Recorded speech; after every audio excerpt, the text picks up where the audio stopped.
नर्मदे हर दोस्तों का स्वागत है हमारे किस्मत कुंडली चैनल में। जैसे कि हमने बताया था कि हम बात करेंगे उपासना के बारे में। उपासना का मतलब होता है पूजा, आराधना, ध्यान या ईश्वर के निकट बैठना। जो चीज़ हम रोज करते हैं, एक ही समय में करते हैं, कई सालों से कर रहे हैं, उसको उपासना कहा जाएगा।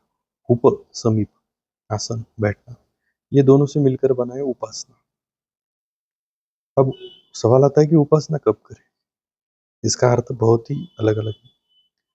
आप उपासना सुबह शाम कर सकते हो, ब्रह्म मुहूर्त पे कर सकते हो, देर रात में कर सकते हो। बट मेरे हिसाब से ना, जब आपका मन कर रहा हो तब करो। यह तो ये नहीं आप 2 बजे सोए, ब्रह्म मुहूर्त में उठ गए 4 बजे और आपको नींद आ रही हो, आप उसमें उपासना कर रहे हो, उसमें उपासना नहीं हो सकती।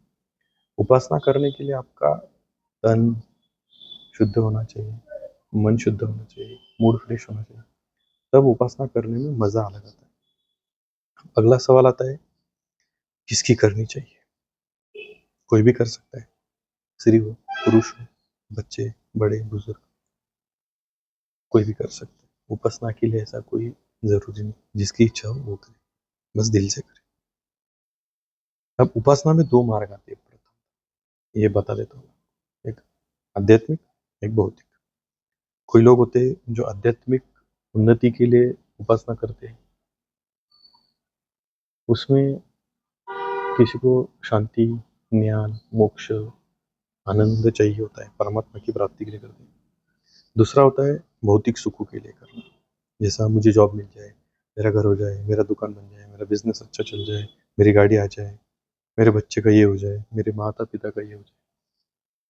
अब जिसको आध्यात्मिक शक्ति के लिए उपासना करनी है, वो अपने इष्ट की करे, जो भी भगवान उसे पसंद हो। बस एक समय फिक्स कर लो कि मैं सुबह 8 बजे बैठूंगा, एक आसन फिक्स कर लो, उस भगवान की तस्वीर सामने लगाओ, दिया जलाओ, धूप का, घी का, अगरबत्ती, फूल, हार जब दो। फिर उसके बाद में आपने जो संकल्प लिया है कि मैं रोज एक माला करूंगा, 11 बार जप करूंगा, बस वो नित्य करो। फिर 1 साल के लिए करूंगा, 1.25 महीने के लिए करूंगा, वो करो। सेम भौतिक सुखों के लिए भी वही है। बस इसमें क्या होता है ना, भगवान के स्वरूप बदलते हैं।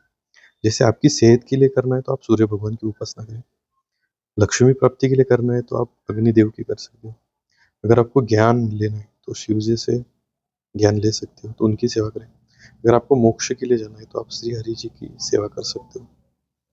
अगर आपको भय लगा रहता है, किसी चीज का डर होता है, तो अपने रक्षा के लिए आप दुर्गा माता की सेवा कर सकते हो।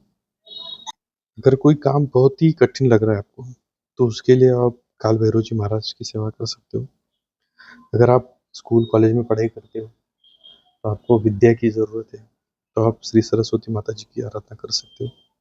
अगर आपको ऐश्वर्य चाहिए, आप बिजनेस मैन हो, तो आप लक्ष्मी जी की सेवा करें। अगर आपको सौभाग्य चाहिए, तो आप पार्वती माता जी की सेवा करें। और अगर आपको ये सब कुछ चाहिए, तो आप हमारे गणेश जी की सेवा करें। गणेश जी सब कुछ दे देते हैं। अगर आपको हमारी वीडियो अच्छी लगी हो तो हमें लाइक करें, सब्सक्राइब करें, शेयर करें। आपको ऐसे ही कुछ नई नई चीज़ें सीखने के लिए या जानने के लिए हमारे साथ जुड़े रहे। नर्मदे हर।